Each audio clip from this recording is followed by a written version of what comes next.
Bismillahirrahmanirrahim. Assalamualaikum warahmatullahi wabarakatuh. Alhamdulillah, alhamdulillah, wa ala alihi wa sahbihi ajmain. Yang saya hormati Ibu Kepala Sekolah SDN 1 Cikumbulan, yang saya hormati Bapak Guru SDN 1 Cikumbulan. Pertama-tama marilah kita panjatkan puji dan syukur kehadirat Allah Subhanahu wa taala yang mana dengan kudrat dan iradatnya kita masih bisa berkumpul di tempat yang penuh berkah dan rahmat ini. Tak lupa salawat serta salam marilah kita panjatkan kepada junjungan alam Habibana wa Nabiyana Muhammad sallallahu alaihi wasallam. Tak lupa kepada para sahabatnya, para tabi'in dan mudah-mudahan sampai kepada kita semua yang masih tunduk dan patuh pada ajarannya. Bapak dan Ibu yang saya hormati, pada kesempatan saya kali ini saya ucapkan terima kasih banyak atas waktu luangnya, di mana dalam kesempatan ini saya melaksanakan tugas aksi nyata yaitu dinansiasi budaya positif. Aksi nyata ini bertujuan untuk melaksanakan kegiatan yang positif di sekolah yang saya laksanakan. Dan berdirinya saya di sini juga saya ucapkan terima kasih banyak. Bukannya saya di sini ingin menggurui, akan tetapi di sini saya ingin sharing dan berbagi ilmu yang telah saya dapatkan dalam program Guru Penggerak Angkatan 9 ini. Saya yakin di sini para ibu bapak guru senior yang lebih mumpuni ilmunya daripada saya, yang lebih banyak pengalamannya daripada saya yakin saya juga di sini masih belajar daripada bapak ibu semua di sini. Adapun di sini aksi nyata dilaksanakan diseminasi budaya positif calon guru penggerak angkatan 9 SDN 1 Cikumbulan. Di sini saya akan memperkenalkan dulu. Di sini ada Ibu Yani Maria, SPD MPD. Di sini beliau sebagai fasilitator saya yang membimbing saya selama tugas dalam pengerjaan tugas dan pembimbingan saya dalam program guru penggerak angkatan 9. Dan Ibu Haja Idasa, Sarjana SPD dan SPD MPD. Di sini beliau sebagai pengajar praktik saya. Dan saya sendiri Bibi Margaini SPD, salam guru penggerak angkatan 9. Adapun di sini Bapak Ibu semua, latar belakang aksi nyata diseminasi budaya positif yang saya laksanakan, yaitu di mana sekolah merupakan rumah kedua bagi murid, sehingga sudah seyogyanya sekolah menjadi tempat yang nyaman bagi mereka. Seperti Ki Hajar Dewantara yang mengutarakan, yang mengibaratkan bahwa sekolah sebagai tanah tempat bercocok tanam dan guru di sini adalah petaninya. Agar benih-benih yang baik yang ditanam dapat tumbuh dengan baik, maka seorang petani harus bisa menyiapkan tanah yang baik dan menjaga lingkungannya dari hal-hal yang dapat merusak tanaman.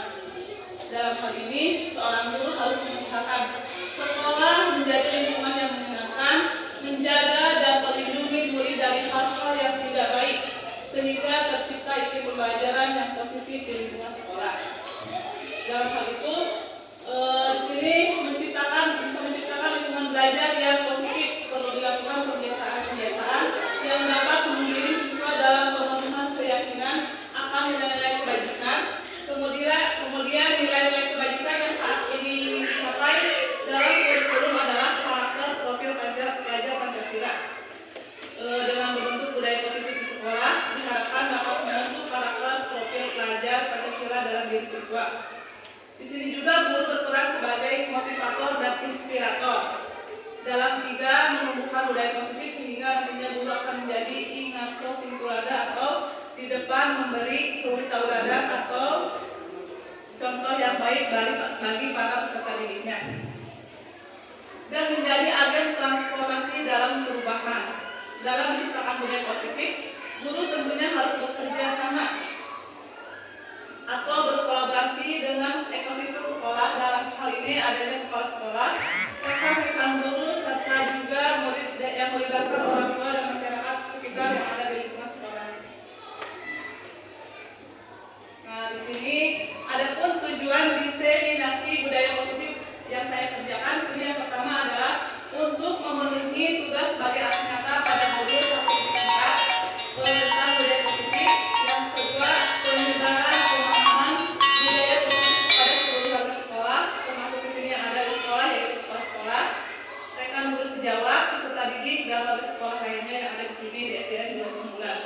Kemudian yang ketiga yaitu mendukung perilaku positif menjadi karakter yang dimiliki oleh semua warga sekolah. Ibu, ini sebelumnya saya ingin membicarakan tentang apa itu sih budaya positif. Budaya positif adalah pembiasaan yang bernilai positif, kemudian di dalamnya mengandung sejumlah kegiatan yang mampu menumbuhkan karakter positif bagi peserta didik juga. Kebiasaan yang sudah berbudaya akan berjalan dengan sendirinya, baik ketika dalam pengawasan ataupun tidak. Oleh karena itu, perlu adanya motivasi intrinsik dalam diri setiap warga sekolah. Saat ini motivasi intrinsik tersebut belum sepenuhnya dimiliki oleh warga sekolah, maka cenderung taat saat ada pengawasan. Namun ketika tidak ada pengawasan, budaya positif tersebut belum sepenuhnya dilakukan. Dan selanjutnya, agar dapat menumbuhkan motivasi intrinsik dalam diri warga sekolah dapat dilakukan dengan membentuk keyakinan kelas atau sekolah. Melalui keyakinan kelas atau sekolah, warga sekolah dapat lebih memahami dan menghayati nilai-nilai kebajikan yang mereka yakini. Selain itu, untuk menumbuhkan motivasi intrinsik dapat juga dilakukan dengan melaksanakan segitiga restitusi. Apa itu segitiga restitusi? Di sini restitusi adalah proses menciptakan kondisi di mana murid untuk memperbaiki kesalahan mereka sehingga mereka bisa kembali pada kelompok mereka dengan karakter yang lebih baik lagi. Untuk selanjutnya tentang konsep utama pada modul budaya positif. Bapak Ibu semua, di sini ada beberapa unsur dalam budaya positif. Yang pertama adalah perubahan paradigma belajar. Yang kedua tentang disiplin positif. Yang ketiga kebutuhan dasar manusia. Yang keempat motivasi perilaku manusia. Yang kelima posisi kontrol restitusi. Yang keenam keyakinan kelas. Yang ketujuh segitiga restitusi. Dan terakhir adalah penutup. Untuk yang pertama yaitu perubahan paradigma belajar. Pada perubahan paradigma belajar, pembelajaran dengan paradigma baru dirancang berdasarkan prinsip pembelajaran yang terdiferensiasi, sehingga setiap siswa belajar sesuai dengan kebutuhan dari tahap perkembangan untuk mewujudkan profil Pancasila. Seperti yang kita ketahui bahwa di dalam kelas itu kita memiliki peserta didik yang memiliki perbedaan, baik dalam perbedaan kognitifnya, pengetahuan maupun dari sikap dan lain sebagainya. Untuk selanjutnya adanya dimensi profil pelajar Pancasila. Bapak Ibu mungkin sebenarnya sudah mengetahui ya tentang profil pelajar Pancasila itu, di mana yang pertama ada yang namanya beriman dan bertakwa kepada Tuhan Yang Maha Esa serta berakhlak mulia. Yang kedua itu berkebinekaan global. Yang ketiga bergotong royong. Yang keempat kreatif, bernalar kritis dan mandiri. Nah di sini mungkin agar tidak bosan ya dalam berangkat. Kita semua boleh nyanyi dulu ya sebagai ekspresinya. Ya, silakan Ibu ya. Kita nyanyi semua ya agar tidak jenuh mendengarkan saya berbicara di sini. Silakan. Kita bernyanyi tentang dimensi profil pelajar Pancasila. 1, 2, 3. Belajar Pancasila, beriman dan bertakwa pada Tuhan Yang Esa dan berakhlak mulia, berkebinekaan global, gotong royong mandiri, kreatif dan bernalar kritis. Boleh sekali lagi?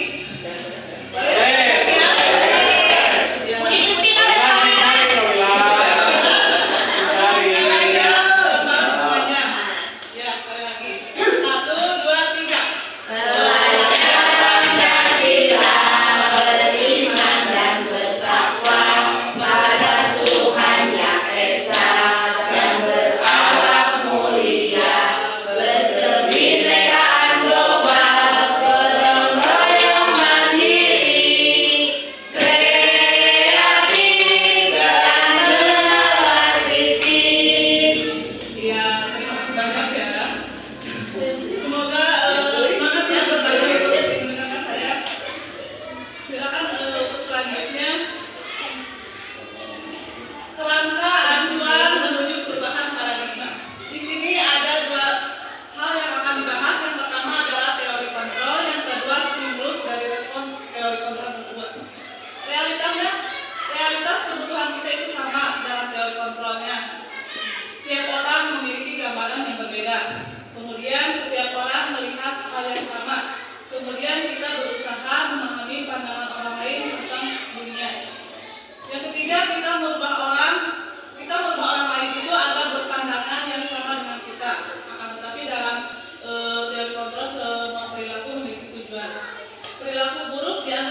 Hanya ada yang bisa mengontrol diri kita sendiri.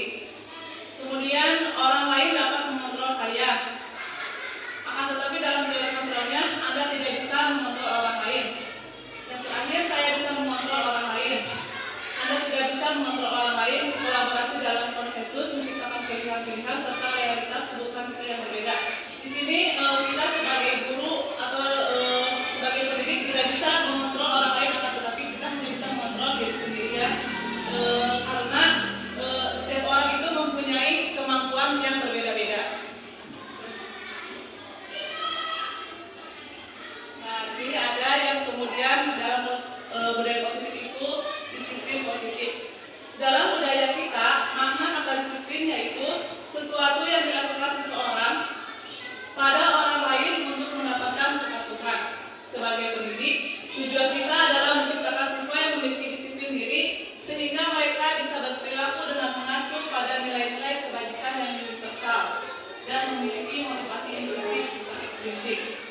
Disiplin di sini merupakan salah satu cara penerapan disiplin yang bertujuan untuk menumbuhkan kesadaran serta memberdayakan siswa untuk melakukan sesuatu tanpa sungkan, ancaman ataupun hukuman. Nanti untuk disiplin positif di sini ada yang namanya hukuman, konsekuensi, restitusi, dan satu lagi.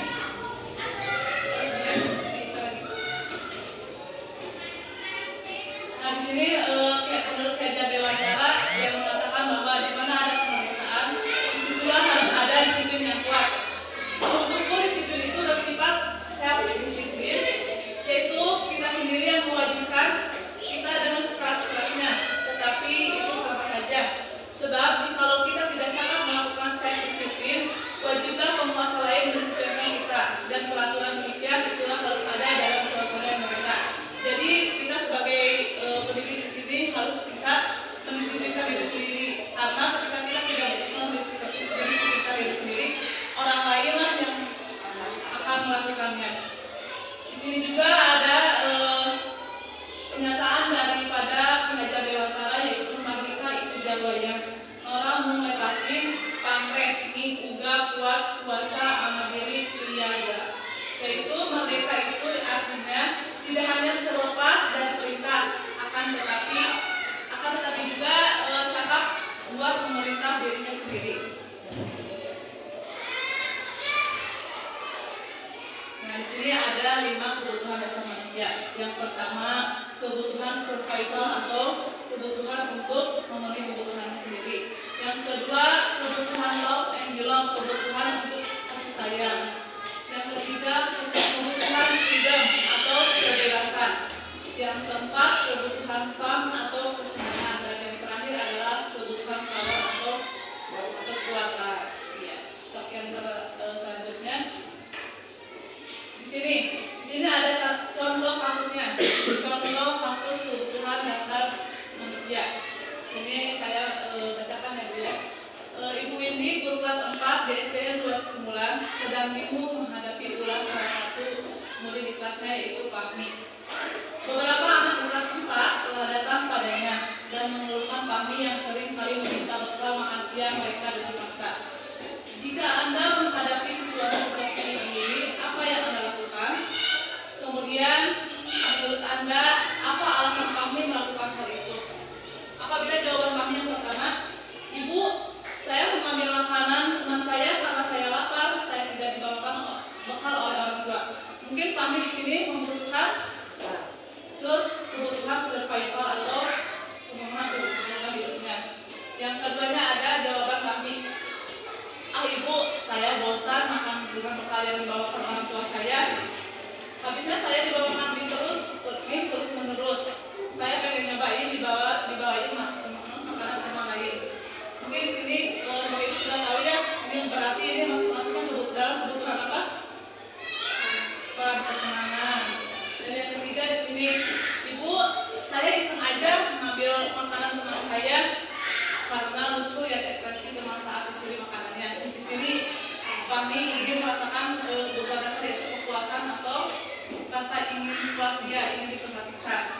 Yang empat, Fahmi mencari perhatian. Ketika dia mencuri bekal temannya melaporkan kepada guru. Gurunya menelpon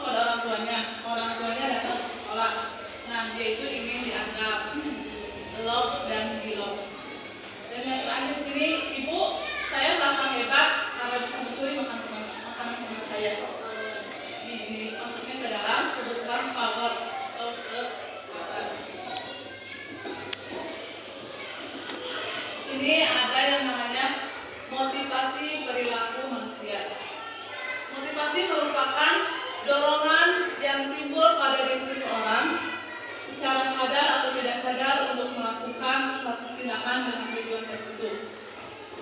Yang pertama, adapun hal yang akan terjadi ketika motivasi tersebut terjadi. Yang pertama, menghindari ketidaknyamanan dan hukuman. Yang kedua, mendapatkan imbalan atau penghargaan dari orang lain. Yang ketiga, menghargai nilai-nilai kebajikan dari dirinya sendiri. Selanjutnya,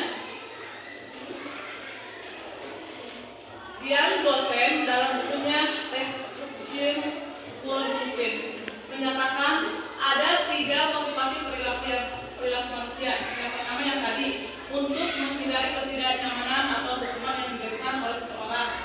Yang kedua, untuk mendapatkan suatu imbalan atau penghargaan dari orang lain. Kemudian yang ketiga yaitu untuk menjadi orang yang mereka inginkan dan menghargai diri sendiri dengan nilai-nilai yang mereka percaya. Di sini ada yang namanya nilai-nilai kebajikan. Nilai-nilai kebajikan ini biasanya suka digunakan sudah terlihat di sekolah yang kita ambil. Yang pertama ya, merupakan sifat-sifat manusia yang ingin dicapai sebagai individu. Yang pertama adanya nilai kebajikan keadilan. Kedua, tanggung jawab. Ketiga, integritas. Yang keempat, rajin. Yang kelima, bersyukur. Yang keenam, kasih sayang, komitmen, percaya diri, dan kejujuran. Yang selanjutnya ada nilai kebajikan selain yang ini, yaitu nilai kebajikan yang universal. Di sini ada The Virtuous Project, proyek nilai-nilai kebajikannya. Bapak Ibu di sini bisa melihat sendiri ya, bahwa betapa banyaknya nilai-nilai kebajikan yang bisa kita gunakan dalam melaksanakan pembelajaran kita di dalam kelas, yaitu peduli, rajin, integritas, rasa hormat, keterus-terangan, keberanian, kebahagiaan, tanggung jawab, kebersihan, kesantunan, keadilan, pengabdian, komitmen, kreatif, baik hati, bijaksana, belas kasih, semangat, kesetiaan, bersyukur, percaya diri, kedermawanan, berprinsip, toleransi, belas kasih, kejujuran, bersahaja, percaya, bertujuan, dermawan, keteraturan, lurus hati, tenggang rasa, ada harga diri, kedamaian, serta ketegasan. Nah, di sini ada juga motivasi. Di sini ada pertanyaan tematik ya Bu. Sebagai seorang pendidik, saat Anda perlu hadir di suatu pelatihan, motivasi apakah yang mendasari tindakan Anda? Apakah yang pertama karena apakah Anda hadir karena tidak ingin ditegur? Mungkin ditegur di sini oleh kepala sekolah atau atasan yang lainnya. Yang kedua, apakah ingin dilihat dan dipuji oleh lingkungan Anda atau mendapat penghargaan sebagai guru berprestasi? Yang ketiga, apakah ingin menjadi orang yang berusaha dan bertanggung jawab serta menghargai diri Anda sendiri sebagai teladan bagi murid-murid Anda? Coba, kira-kira Ibu nomor berapa? Iya, nomor 3 ya. Pasti seorang guru profesional itu harus pujian. pasti menjawab nomor 3 ya. Yang ingin menjadi orang yang berusaha dan bertanggung jawab, yaitu serta menghargai diri Anda sendiri sebagai teladan yang baik bagi murid-muridnya. Nah, di sini ada yang namanya hukuman, penghargaan, konsekuensi, dan restitusi. Hukuman adalah suatu bentuk konsekuensi, konsekuensinya jadi konsekuensi yang negatif yang diberikan sebagai respon atas tindakan yang melanggar aturan, norma, atau hukum. Nanti Bapak Ibu bakal mengetahui ya perbedaan daripada hukuman, penghargaan, kemudian konsekuensi, dan restitusi. Dan di sini penghargaan adalah suatu yang diterima sebagai balasan dari pekerjaannya. Dari penghargaan adalah cara mengontrol perilaku yang menghancurkan potensi. Sedangkan konsekuensi itu bersifat positif. Konsekuensi di sini dan restitusi bakal bersifat positif karena di sini konsekuensi adalah hasil atau akibat dan suatu tindakan atau keputusan yang bisa bersifat positif atau negatif. Sedangkan restitusi merupakan proses menciptakan keadilan bagi murid untuk memperbaiki kesalahan mereka sehingga mereka tidak bisa kembali pada kelompoknya dengan karakter yang lebih baik lagi. Konsep disiplin dengan identitas gagal. Ada yang namanya hukuman dan penghargaan. Mungkin sebelumnya Bapak Ibu sudah tahu ya kalau yang namanya hukuman itu sifatnya pasti bersifat negatif atau kenapa disebut identitas gagal? Karena sifatnya negatif. Di sini hukuman dia nyaman, siswa akan menjadi takut, kemudian lebih kepada pengasahan, kemudian siswa menyembunyikan kesalahannya, yang terakhir siswa menjadi rendah diri. Sedangkan penghargaan itu bagus, akan tetapi masih tidak terlalu efektif ya. Karena ini tidak efektif, bisa merusak hubungan, kemudian mematikan kreativitas anak, bisa menghubung dengan sistem ranking, kemudian merampas hak menghargai dirinya sendiri. Selain penghargaan, di sini juga ada yang namanya konsekuensi dan restitusi. Di sini konsep disiplin dengan identitas yang sukses itu termasuk konsekuensi dan restitusi. Padahal konsekuensi terdapat hal-hal yang menurutnya yaitu pengembangan jangka pendek, perlu monitoring, berkelanjutan, kemudian adanya stimulus respon. Yang keempat, siswa menghormati peraturan sekolah, biasanya dilaksanakan oleh siswa. Kemudian yang terakhir, kehilangan waktu untuk memenuhi kesalahan.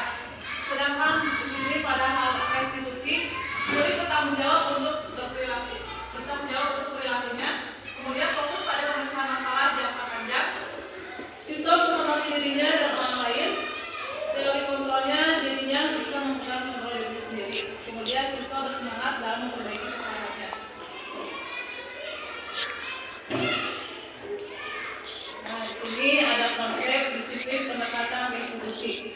Sebuah cara menanamkan disiplin positif pada siswa.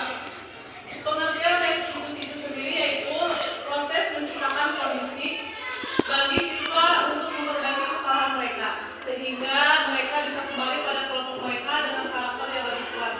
Menurut dosen tahun 2004. Adapun ciri-ciri restitusi di sini yang pertama, bukan menebus kesalahan, namun belajar dari kesalahan, memperbaiki hubungan, tawaran bukan paksaan, jadi tawaran bukan paksaan atas orang lain, menuntut untuk melihat ke dalam dirinya, mencari kebutuhan dasar yang mendasari tindakan, fokus pada karakter bukan pada tindakan, dan yang terakhir adalah menguatkan dan fokus pada solusi. Ini yang restitusi. Nah, di sini adanya perbedaan. Contoh kasusnya siswa sering yang mengerjakan PR di dalam kelas biasanya ya. Ada contoh di sini masuk hukuman, konsekuensi dan restitusi. Kalau kasus jatuh sebagai hukuman, maka guru menghukum siswa tersebut. Contoh hormat pada contohnya bisa melakukan dengan cara harus hormat kepada bendera gitu. Kemudian guru marah dan murid menjadi takut. Ketika guru marah, maka murid bukannya akan taat malah menjadi takut. Itu kepada hukuman. Kemudian untuk konsekuensi, di sini guru memberikan konsekuensi untuk mengerjakan PR. PR-nya saat istirahat atau dikerjakan sebanyak 5 kali lipat. Di sini mungkin bukan hukuman ya, tapi guru memberi pelajaran agar siswa tersebut lebih taat dan lebih menjadikan siswa yang melakukan tindakan tersebut menjadi siswa yang lebih baik lagi. Kemudian guru tegas dan siswa menghormati peraturan. Ketika guru melakukan tindakan, tapi guru itu tegas sehingga siswa tersebut akan lebih menghormati pada aturannya. Kemudian yang restitusinya, guru menanyakan keyakinan kelas atau dirinya dan menuntut siswa menyelesaikan masalahnya. Guru terbuka dan siswa menghormati dirinya dan orang lain.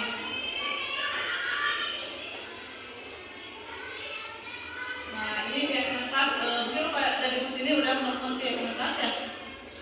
Setiap kelas pasti sudah melaksanakan keyakinan kelas, yaitu berupa aturan yang telah dibuat dan keyakinan yang telah dibuat di dalam kelas sesuai dengan keyakinan yang Bapak Ibu miliki serta peserta didik yang peserta didik lakukan. Di sini keyakinan kelas, mengapa keyakinan kelas, mengapa tidak peraturan kelas aja. Kemudian mengapa kita memiliki peraturan tentang penggunaan helm pada saat mengendarai kendaraan motor. Yang terakhir, mengapa kita memiliki peraturan penggunaan masker dan mencuci tangan setiap saat. Ini merupakan keyakinan kelas, salah satu contohnya. Nah, di sini bagaimana pembentukan keyakinan kelas? Yang pertama, keyakinan kelas itu dibuat lebih abstrak dari peraturan. Kemudian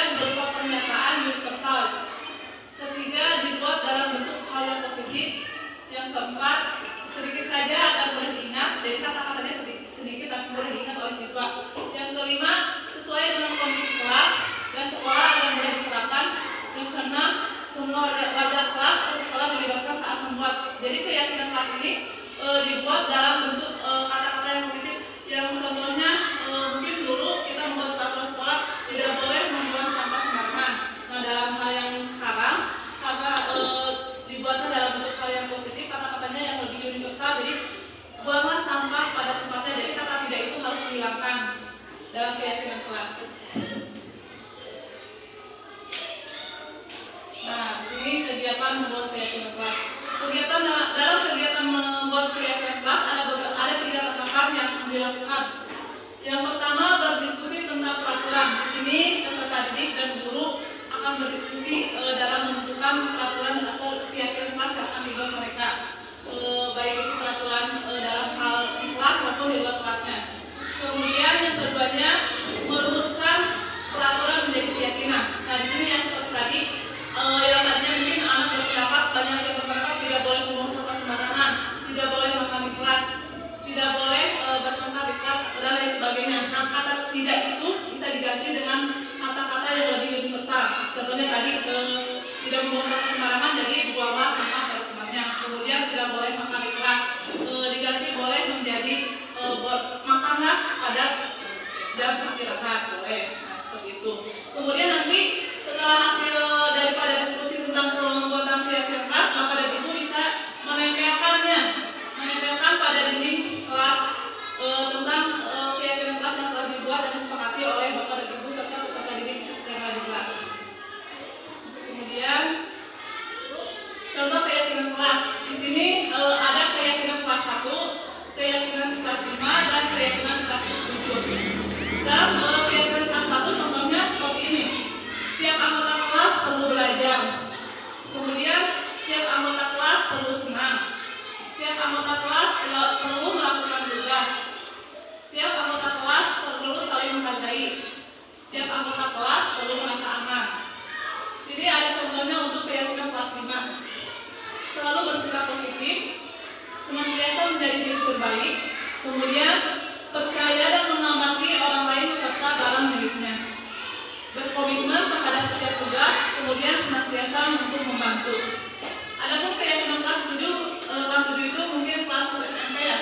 Jadi kalau kelas SMP itu lebih tinggi lagi, maka di sini tidak per poin dijabarkannya, akan tetapi di sini sesuai dengan nilai-nilai kebajikan yang tadi. Contohnya hormat, rasa hormat. Kami meyakini bahwa sangat penting untuk menghormati semua orang dan barang milik orang lain. Kemudian bekerja. Keyakinan untuk bekerja yaitu kami meyakini bahwa sangat penting untuk mengerjakan segala pekerjaan atau mengikuti kegiatan yang telah ditugaskan. Nah, di sini dalam posisi kontrol restitusi ada 5 posisinya. Yang pertama posisinya sebagai penghukum, yang kedua pembuat rasa bersalah, yang ketiga posisinya sebagai teman, yang keempat sebagai pemantau, dan yang kelima sebagai manajer. Untuk selanjutnya akan menjelaskan tentang posisi kontrolnya sebagai penghukum. Nah, di sini tidak bisa dijelaskan karena di sini Bapak Ibu akan mengerti tentang posisi-posisi tersebut. Contohnya di sini saya akan memberikan contoh posisi kontrol yang pertama yaitu sebagai penghukum. Di sini kalau sebagai penghukum nada suaranya biasanya tinggi, bahasa tubuh matanya melotot, kemudian jarinya menunjuk-nunjuk, menghardik seolah-olah dia menghardik. Di sini ada percakapan saya bacakan. Terlambat lagi, masih terluar lagi, kata gurunya. Selalu datang terlambat. Kapan bisa datang tepat waktu? Kemudian tanyakan kepada diri Anda, bagaimana perasaan murid bila guru berbicara seperti itu pada saat muridnya datang terlambat? Mungkin muridnya juga akan merasa takut, merasa dia sangat bersalah dan sebagainya ya. Maka hasilnya akan seperti ini. Kemungkinan murid marah dan memendam atau bersifat agresif. Bisa jadi sesudah kembali duduk, murid tersebut akan mencoret-coret bukunya atau meja tulisnya. Kemudian lebih buruk lagi, sepulang sekolah, murid tersebut melihat motor atau mobil bapak ibu guru dan akan menggores kendaraan tersebut dengan perilaku. Nah, yang kedua ada posisi kontrol yang kedua yaitu membuat rasa bersalah. Nah, di sini bisa membedakan kalau tadi nada suaranya seperti yang pernah ya. halus, sedih. Bahasa tubuhnya merapat pada anak atau lesu. Ada percakapan di sini contohnya, Adik, kamu ini bagaimana ya? Kamu sudah berjanji dengan ibu tidak akan terlambat lagi. Kamu kenapa ya sering sekali mengecewakan ibu? Ibu benar-benar kecewa sekali. Bagaimana perasaan murid bila tugas secara ini? Nanti hasilnya akan seperti ini. Murid akan merasa bersalah telah mengecewakan ibu atau bapak gurunya. Murid akan merasa menjadi orang yang paling gagal dan tidak sanggup membahagiakan orang lain. Kadangkala sikap seperti ini lebih berbahaya dari sikap menghukum, karena emosi akan tertanam rapat di dalam diri murid tersebut. Tidak seperti murid dalam dengan bentuk hukum, di mana murid bisa melupakan amarahnya. Kalau di sini murid walaupun dengan cara negatif, murid merasa tertekan seperti inilah yang tiba-tiba bisa suatu saat meletus amarahnya, dan bisa jadi bisa menyakiti diri sendiri kemudian atau dengan orang lain bisa menyakiti orang lain juga. Yang ketiga, posisi kontrol sebagai tenang. Di sini lebih halus lagi. Di sini ada nada suaranya ramah, kemudian akrab dan bercanda. Kemudian dari bahasa tubuhnya juga udah berbeda. Di sini merapat pada murid, mata dan senyum jenaka. Percakapannya seperti ini. Adik, ayolah, bagaimana sih kamu? Kemarin kamu sudah janji kepada bapak bukan? Karena terlambat lagi. Sambil tertawa ringan sebelumnya.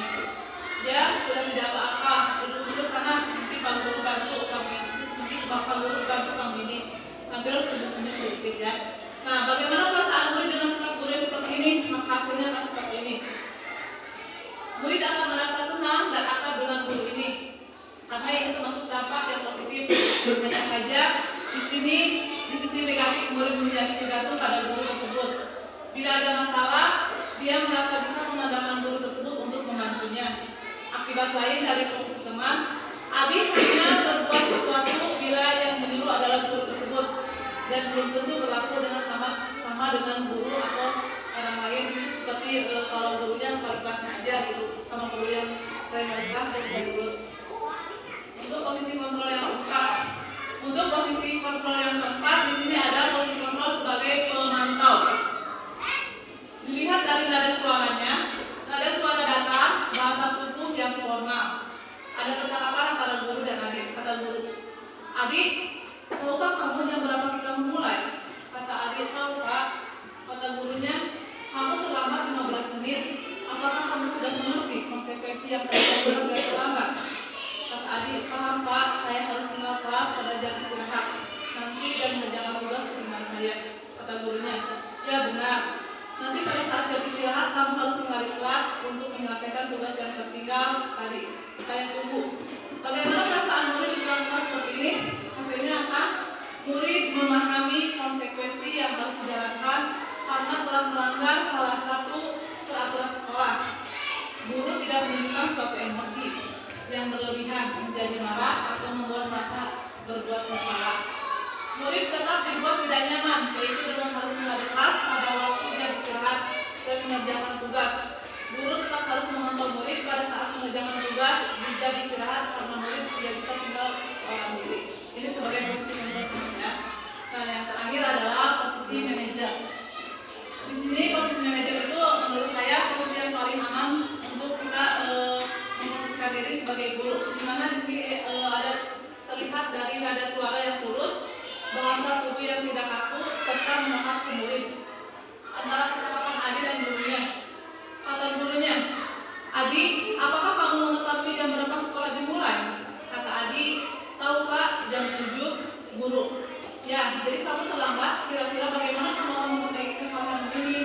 Kata adiknya, saya bisa menanyakan teman saya Pak untuk mengejar tugas yang tertinggal. Kata guru, baik, itu bisa dilakukan. Apakah besok akan ada masalah untuk kamu agar bisa hadir tepat waktu di sekolah? Kata adik, tidak Pak, saya bisa hadir tepat waktu. Kemudian kata guru, baik, saya hargai usahamu untuk memperbaiki diri. Bagaimana perasaan murid diperlakukan seperti ini? Maka hasilnya adalah fokus Anda pada murid, bukan untuk membahagiakan guru atau orang tua. Murid sudah mengetahui adanya suatu masalah dan sesuatu yang sudah terjadi. Bila guru menjadi posisi pemantau, guru akan melihat apa konsekuensinya, apa peraturannya. Namun karena di sini posisinya sebagai manajer, guru akan mengembalikan tanggung jawab pada murid untuk mencari jalan keluar atas permasalahan yang sedang dihadapinya. Nah, di sini ada yang namanya segitiga restitusi. Setelah tadi yang dijelaskan tentang segitiga restitusi, ini adalah tahapan-tahapan yang dilakukan oleh guru dalam melaksanakan segitiga restitusi di sekolah ketika ada siswa yang mengalami masalah di kelas. Yang pertama adalah validasi tindakan yang salah. Yang kedua bisa menstabilkan menanyakan keyakinan kelas. Kemudian yang terakhir adalah menstabilkan identitas. Yang pertama dalam validasi tindakan yang salah itu ada yang namanya pernyataan yang harus guru tanyakan. Kamu tentunya punya alasan mengapa melakukan itu. Yang kedua, guru juga bisa menanyakan kepada siswa yang bermasalah tersebut dengan pertanyaan, adakah cara yang lebih efektif untuk mendapatkan apa yang kamu butuhkan? Kemudian dalam tahapan menanyakan keyakinan, di sini keyakinan kelas apa yang telah kita sepakati. Kemudian kamu ingin menjadi orang seperti apa? Dan yang terakhir dalam menstabilkan identitas, guru akan bertanya kepada siswa yang bermasalah tersebut seperti setiap orang pasti pernah melakukan kesalahan. Kemudian kamu bukan satu-satunya yang pernah melakukan kesalahan ini. Terus selanjutnya di sini segitiga diskusi yang tadi tahapan-tahapannya yaitu menstabilkan identitas. Kita semua akan melakukan hal terbaik yang bisa kita lakukan. Kemudian validasi tindakan yang salahnya, semua perilaku memiliki alasan. Terakhir yaitu menanyakan keyakinan. Kita semua akan memiliki motivasi yang intrinsik.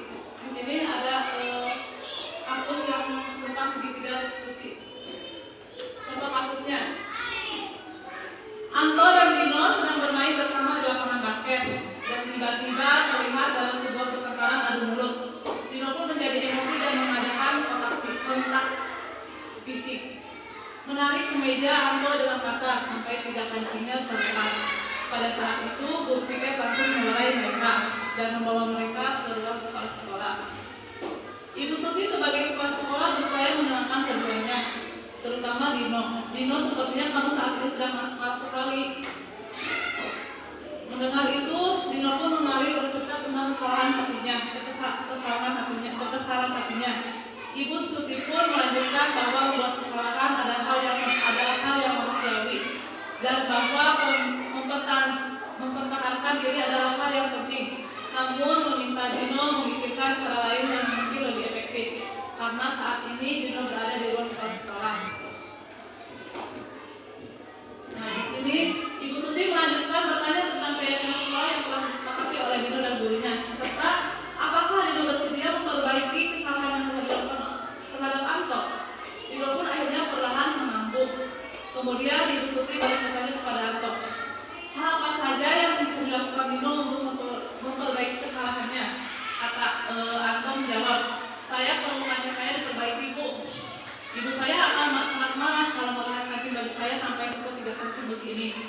Kata Ibu Suti. Ibu Suti pun kembali bertanya kepada Dino, apakah yang akan dia lakukan untuk menggantikan 3 kancing Anto yang terlepas? Dino berpikir sejenak, namun menjawab, wah, tidak tahu, Bu, saya akan kembali mungkin ya, Bu. Ibu Suti berpikir sebentar dan menanggapi, kalau dilem akan mudah terlepas kembali, Dino. Kemudian kata Bu Suti, bagaimana kalau kamu menjahitkan saja, bersediakah kamu?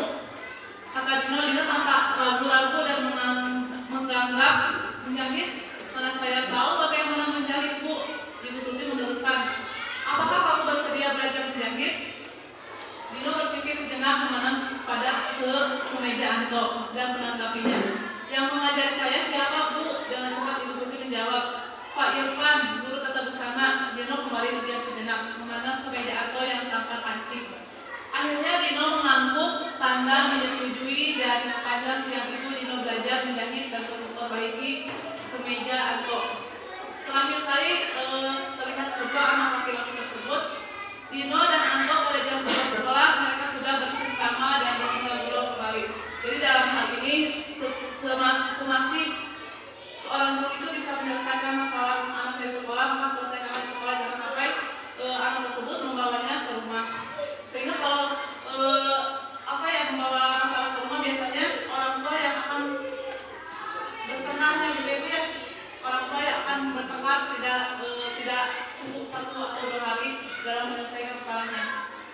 Nah, di sini posisi kontrol apa yang telah dipraktikkan oleh kepala sekolah inklusif tersebut, yaitu hal-hal apa saja yang dilakukan sehingga Anda berkesimpulan demikian. Untuk selanjutnya, di sini posisinya yaitu sebagai posisi manajer. Sudah terlihat sangat baik sekali ya posisi manajer, di mana terlihat dari Ibu Suti menstabilkan identitas dengan berbicara membuat kesalahan adalah hal yang manusiawi dan bahwa mempertahankan diri adalah hal yang penting. Kemudian menanyakan alasan yang termasuk validasi tindakan yang dilakukan tadi oleh Dino dan temannya. Yang terakhir menanyakan keyakinan sekolah yang telah disepakati. Kemudian meminta Dino memperbaiki kesalahan yang telah dilakukannya terhadap Anto. Di samping itu, Ibu Suti mengajak untuk menganalisis kebutuhan Anto, yaitu menjahit kembali 3 kancing kemeja yang terlepasnya. Dari kebutuhan itu, Ibu Suti memberikan tanggung jawab memperbaiki kesalahannya sekaligus memberikan pengalaman belajar kepada Dino untuk belajar menjahit dan memperbaiki baju atau kemeja Anto yang rusak tadi. Ibu Suti juga membuat hubungan mereka lebih harmonis dari sebelumnya. Mungkin Bapak Ibu Guru materi tentang budaya positif yang saya dapatkan dari program guru penggerak itu yang tadi seperti keyakinan kelas, posisi kontrol, kemudian yang lainnya diskusi, hukuman dan konstitusi yang lainnya. Mudah-mudahan saya ucapkan terima kasih juga. Mudah-mudahan Bapak Ibu Guru di sini bisa menerapkan tentang hal yang telah saya sampaikan, bisa menerapkannya di dalam kelas masing-masing. Dan mudah-mudahan kedepannya anak peserta didik kita bisa menjadi anak yang lebih baik lagi, yang lebih maju lagi, yang lebih berprestasi, dan kita sebagai pendidik di sini bisa menjadi pendidik yang bisa mengembangkan bakat dan nilai-nilai yang berbeda secara optimal. Bapak dan Ibu Guru yang saya hormati, terima kasih banyak atas waktunya. Mudah-mudahan ilmu yang saya berikan bisa bermanfaat di saat sekarang dan kemudian hari. Wassalamualaikum warahmatullahi wabarakatuh.